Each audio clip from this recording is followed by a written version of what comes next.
ഹരിശ്രീ ഗണപതയേ നമ. അവിഘ്നമസ്തു. ഓം നമോ ഭഗവതേ വാസുദേവായ. ശ്രീകൃഷ്ണ പരമാത്മനേ നമ. സർവഭക്തമക്കൾക്കും എൻ്റെ വിനിതമായ പ്രണാമം. എല്ലാ മക്കളെയും ഭഗവാനിൽ അർപ്പിക്കുന്നു. ഓം ലോക സമസ്ത സുഖിനോ ഭവന്തു. നമ്മൾ നാരായണീയം വായിച്ചുകൊണ്ടിരിക്കുന്നു. 6 ശ്ലോകം വരെ വായിച്ചു. ദശകം 52 വത്സസ്തേയം. നമ്മൾ ബ്രഹ്മാവ് ഗോപന്മാരെയും പശുക്കളെയെല്ലാം ബ്രഹ്മാവിൻ്റെ മായയാൽ മറച്ചു വെച്ചു. ഭഗവാന്റെ എത്രമാത്രം ഭഗവാൻ അത്ഭുതം, അതായത് എത്രമാത്രം ശക്തി ഉണ്ട് എന്നറിയാൻ ഭഗവാനെ പരീക്ഷിച്ചു. അതാണ് ബ്രഹ്മാവ് ചെയ്തത്. ഭഗവാൻ ബ്രഹ്മാവിനെ വെല്ലുന്ന രീതിയിൽ മായ പ്രയോഗിച്ച് സർവ്വതിനെയും പുതിയതായി ഭഗവാൻ സൃഷ്ടിച്ചു. ഗോപന്മാരെയും പശുക്കളെയും എല്ലാം സൃഷ്ടിച്ചു.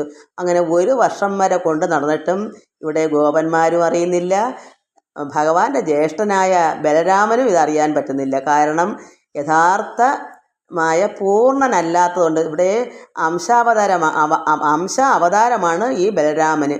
അതേസമയം ഭഗവാൻ കൃഷ്ണൻ യഥാർത്ഥ പൂർണ്ണമായ അവതാരമാണ്. പരമാത്മാവായ ആ ഒരു ഒറിജിനൽ ഭഗവാൻ പരമാത്മാവ് തന്നെയാണ് കൃഷ്ണനായി വന്നേക്കുന്നത്.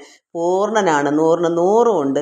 അതേസമയം അംശാവതാരം ആയതുകൊണ്ട് അത്രമാത്രം മാഹാത്മ്യവും എല്ലാം വളരെ കുറവാണ് ബലരാമൻ. അതുകൊണ്ട് ബലരാമൻ ഇതൊന്നും അറിഞ്ഞില്ല. മായയിൽ തന്നെ ചുറ്റിപ്പറ്റി അവിടെയൊക്കെ 1 വർഷം കൊണ്ടേ നടക്കുന്നു. പക്ഷെ ഒന്നും അറിയുന്നില്ല. ബ്രഹ്മാവ് മറച്ചു വെച്ചേക്കാണെന്നൊന്നും അറിയുന്നില്ല. ഭഗവാൻ മാത്രമേ ഇത് അറിയുന്നുള്ളൂ. ഭഗവാൻ അതിനെ അതേപോലെ തന്നെ സർവ്വത്തിനെ സൃഷ്ടിച്ചു. വൈകുന്നേരം ആകുമ്പോൾ 1 വർഷം കൊണ്ട് നടക്കുക. വൈകുന്നേരം ആകുമ്പോൾ അവരവരുടെ വീട്ടിലെ പശുക്കളും കുട്ടികളെല്ലാം അവിടെ ചെന്നിരിക്കും. എല്ലാം ആരും ഒന്നും അറിഞ്ഞിട്ടില്ല. നമുക്ക് 7ാമത്തെ ശ്ലോകം വായിക്കാം. ശ്ലോകം 7. വർഷാവധൗ നവപുരാതന വത്സപാലാൻ ദൃഷ്ട്വാ വിവേക അസൃണേ ദുർഹിണേ വിമൂഢേ പ്രാതീദൃശ പ്രതിനവാൻ മകുടാംഗദാതി പൂഷാൻ ചതുർഭുജയുജ സജലാംബുദാഭാൻ. വർഷാവധൗ നവപുരാതന വത്സപാലാൻ ദൃഷ്ട്വാ വിവേക അസൃണേ ദൃഹിണേ വിമൂഢേ പ്രാതീദൃശ പ്രതിനവാൻ മകുടാംഗദാതി പൂഷാൻ ചതുർഭുജ യുജ സജലാംബുദാഭാൻ.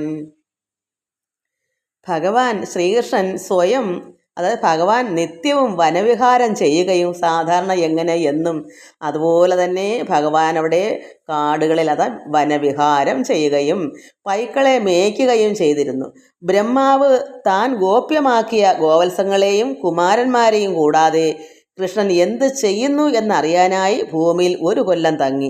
കാരണം ഈ മറച്ചു പിടിച്ച ഗോവത്സങ്ങളെയും എല്ലാം ഗോപ്യമാക്കി വെച്ചല്ലോ. എന്നാൽ അത് കൂടാഞ്ഞിട്ട് ഭഗവാൻ എന്താ ഇവിടെ കാട്ടുന്നത്, ഭൂമിയിൽ എന്ത് ചെയ്യുന്നു, എങ്ങനെ ഈ പശുക്കളെയൊക്കെ മറച്ചു വച്ചിട്ട് എന്താ അവിടെ പരിപാടി എന്നറിയാൻ വേണ്ടി ഭൂമിയിൽ 1 കൊല്ലം തന്നെ ഈ ബ്രഹ്മാവ് നോക്കിക്കണ്ടു എന്താ ഇവിടെ കൃഷ്ണൻ കാണിക്കുന്നതെന്ന്. അപ്പോഴാണ് താൻ മറച്ചു വച്ചിരിക്കുന്ന അത്രയും തന്നെ ഗോക്കളും കുമാരന്മാരും കൃഷ്ണൻ്റെ കൂടെ ഉണ്ടെന്ന് കണ്ട് ഉടനെ തന്നെ ബ്രഹ്മാവ് താൻ മറച്ചു വച്ചതെല്ലാം അവിടെ പ്രകാശിപ്പിച്ചു. കാരണം ഒരിക്കലും ഇത് തിരക്കത്തില്ലെന്ന് അദ്ദേഹത്തിന് മനസ്സിലായി. കാരണം ഭഗവാൻ ഇതൊന്നും നഷ്ടപ്പെടുന്നില്ല. എല്ലാം അതുപോലെ തന്നെ സൃഷ്ടിച്ചപ്പോൾ പിന്നെ ഭഗവാൻ എന്താ വിഷമം? അദ്ദേഹം വിചാരിച്ച ഭഗവാൻ ഉഴന്ന് നടക്കുമായിരിക്കുന്നു, തേടി നടക്കുമെന്ന് കരുതി. പക്ഷെ 1 വർഷക്കാലം നോക്കിയിട്ട് ഒരു രക്ഷയും ഉണ്ടാകുന്നില്ല. അപ്പോൾ എന്തു വന്നു? മറച്ചു വച്ചതെല്ലാം ബ്രഹ്മാവ് പ്രകാശിപ്പിച്ചു. കാരണം പുറത്തെടുത്തു. അപ്പോൾ പുതിയതും പഴയതുമായ ഗോവത്സങ്ങളെയും ഗോപാലരെയും തിരിച്ചറിയാൻ വയ്യാതെ കുഴങ്ങി. ഒരുപാട് ഗോപന്മാരും പശുക്കളൊക്കെ ഉണ്ടല്ലോ, പുതിയത്. കാരണം ഭഗവാൻ സൃഷ്ടിച്ചത് പുതിയതാണ്. യഥാർത്ഥത്തിൽ നേരത്തെ ഉള്ളത് പഴയതുമാണ്. ഇത് രണ്ടും കൂടെ ഇടകലർന്നങ്ങ് അദ്ദേഹം പ്രകാശിപ്പിച്ചപ്പോൾ ഭഗവാൻ സൃഷ്ടിച്ചതും ബ്രഹ്മാവ് മറച്ചു വെച്ചതും എല്ലാം കൂടെ ഒന്നിച്ച് ഇടകലർന്നങ്ങ് ആയപ്പോൾ ഇതിനെ തിരിച്ചറിയാൻ വയ്യാതായി. അത്രമാത്രം ഒരേപോലെ സാമ്യമായതാണ് ഭഗവാൻ സൃഷ്ടിച്ചത്. അപ്പോൾ ഇത് തിരിച്ചറിയാൻ വയ്യാതെ ബ്രഹ്മാവ് കുഴങ്ങി. ബ്രഹ്മാവ് കാട്ടിയ മായയുടെ കളി കണ്ട് പുഞ്ചിരിച്ചുകൊണ്ട് കൃഷ്ണൻ മനസ്സിൽ പറഞ്ഞു. കൃഷ്ണൻ്റെ മനസ്സിലാണ് പറഞ്ഞത്, വിധാതാവേ എൻ്റെ മായക്കളി കണ്ടുകൊള്ളൂ. എന്നിട്ട് തൻ്റെ കളി തുടർന്നു. ഭഗവാന്റെ കളി അങ്ങനെ തുടർന്നു. വിധാതാവേ, ബ്രഹ്മാവേ, എൻ്റെ മായക്കളി, കൃഷ്ണൻ്റെ ഈ മായ കളിക്കുന്നത് കണ്ടുകൊള്ളൂ. എന്നിട്ട് ഭഗവാന്റെ കളി അങ്ങോട്ട് തുടർന്നു. പുതിയതും പഴയതുമായ സംഘങ്ങൾ കണ്ട് ബ്രഹ്മാവിന് ആകെ അങ്കലാപ്പായി. ബ്രഹ്മാവിൻ്റെ ഏതാണെന്ന് തിരിച്ചറിയാൻ വയ്യാതെ, അതായത് നേരത്തെ ഉള്ള ഗോപന്മാരും പശുക്കളും ഏതാണെന്ന് തിരിച്ചറിയാൻ വയ്യാതായി. പുതിയതിനെ കണ്ടിട്ട് ഏതാ വേണ്ടതെന്ന് അറിയില്ല. അപ്പോൾ തിരിച്ചറിയാൻ വയ്യ. പിന്നെ ബ്രഹ്മാവിന് ആകെ അങ്കലാപ്പിലായി. സത്യവും മിഥ്യയും തിരിച്ചറിയാൻ കഴിയാതെയായി. മിഥ്യ എന്ന് പറഞ്ഞാൽ ഭഗവാൻ സൃഷ്ടിച്ചത് മിഥ്യയാണല്ലോ, മായയാണല്ലോ. അതേസമയം നേരത്തെ ഉള്ളത് സത്യവുമാണ്. നേരത്തെ ഉള്ളത് ഒറിജിനലാണല്ലോ, കുട്ടികളും ഗോപന്മാരെല്ലാം. പക്ഷേ ഭഗവാൻ പുതിയതായി സൃഷ്ടിച്ചതെല്ലാം മായയാണ്. അത് എപ്പോഴും മറയ്ക്കാവുന്നതാണ്. പക്ഷേ മറ്റേ ആൾ എന്ത് ചെയ്യും? എത്ര ആൾ മറച്ചു വെച്ചുകൊണ്ടിരിക്കും? ഒറിജിനൽ എപ്പോഴും കാട്ടിയല്ലേ ഒക്കെ പുറത്ത്. അതുകൊണ്ട് സത്യവും മിഥ്യയും തിരിച്ചറിയാൻ കഴിയാതെയായി. ഒടുവിൽ ബ്രഹ്മാവിന് ബോധ്യമായി, അങ്ങനെ എന്തോന്ന് ഇത് ശരിയാവത്തില്ല, അവിടെ തോറ്റു. ഭഗവൽ മായയെ ജയിക്കാനുള്ള കഴിവ് തനിക്കില്ല. പിന്നെ ഭക്തിപൂർവ്വം ഭഗവാനെ വണങ്ങി ക്ഷമാപണം നടത്തി. അപ്പോൾ പുതിയ ഗോവത്സങ്ങളും ഗോപാലരും എല്ലാം വിഷ്ണു രൂപികളായി കാണപ്പെട്ടു. അതായത് പുതിയത് ഭഗവാൻ സൃഷ്ടിച്ചത് അതാരാന്ന് കാരണം വണങ്ങി അവിടെ ക്ഷമാപണം നടത്തി. ബ്രഹ്മാവ് പരമാത്മാവാണ്, ഈ കൃഷ്ണൻ. പക്ഷേ ബ്രഹ്മാവ് തൊട്ട് പുൽക്കൊടി വരെ കീഴേക്കുള്ളതാണ്. പരമാത്മാവിൻ്റെ കീഴിലുള്ളവരാണ് ബ്രഹ്മാവ് മുതൽ നമ്മുടെ ഇവിടെ ഭൂമിയിലുള്ള സർവ്വ പുൽക്കൊടി വരെയും അതിലുള്ള സർവ്വ ജീവജാലങ്ങളും. പക്ഷേ ഇവിടെ ഭഗവാനെ പരീക്ഷിക്കാൻ നമ്മൾ മനസ്സിലാക്കണം, പരമാത്മാവിനെ ആർക്കും പരീക്ഷിക്കാൻ പറ്റുകയില്ല, നമ്മളെ ശരിക്കങ്ങ് പരീക്ഷിക്കും. അതുകൊണ്ട് ഇതൊരു പാഠം തന്നെയാണ്. അതുകൊണ്ട് ക്ഷമാപണം നടത്തി ഇവിടെ ഭക്തിപൂർവ്വം തന്നെ പരമാത്മാവായ കൃഷ്ണനെ നമസ്കരിച്ച് വണങ്ങി ക്ഷമാപണം നടത്തി ബ്രഹ്മാവ്. അപ്പോൾ പുതിയ ഗോവത്സങ്ങളും ഗോപാലരും എല്ലാം വിഷ്ണു രൂപികളായി കാണപ്പെട്ടു.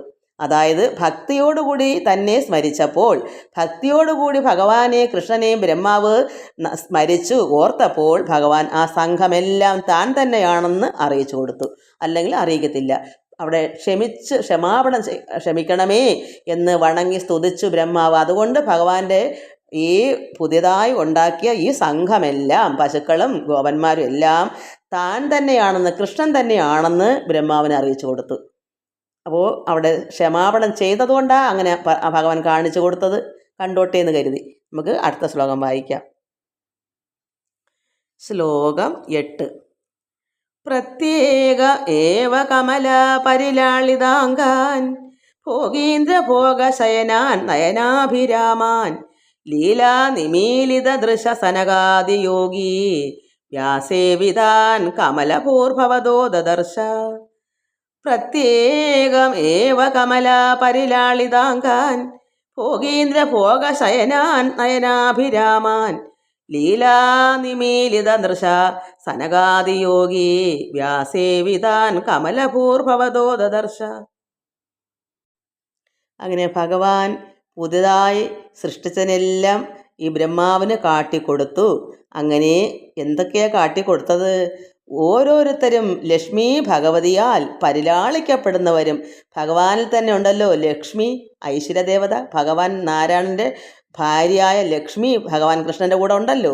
അപ്പോൾ ഓരോരുത്തരും ഈ പുതിയതായി സൃഷ്ടിച്ച ഭഗവാന്റെ മായാൽ സൃഷ്ടിച്ച പശുക്കുട്ടികളും പശുക്കളും അതായത് കിടാങ്ങളും പശുക്കളും ഗോപന്മാരും എല്ലാം അങ്ങനെ ഓരോരുത്തരും ലക്ഷ്മി ഭഗവതിയാൽ പരിലാളിക്കപ്പെടുന്നവരും അനന്തനിൽ ശയിക്കുന്നവരും കാണാൻ നല്ല കൗതുകമുള്ളവരും യോഗനിദ്രയിൽ ലയിച്ചു പരമാനന്ദം അനുഭവിക്കുന്നവരും സനകാദി യോഗി വര്യന്മാരാൽ സേവിക്കപ്പെടുന്നവരുമായ നിന്ദരുടിമാരെ വേറെ വേറെയായി ബ്രഹ്മാവ് കണ്ടു.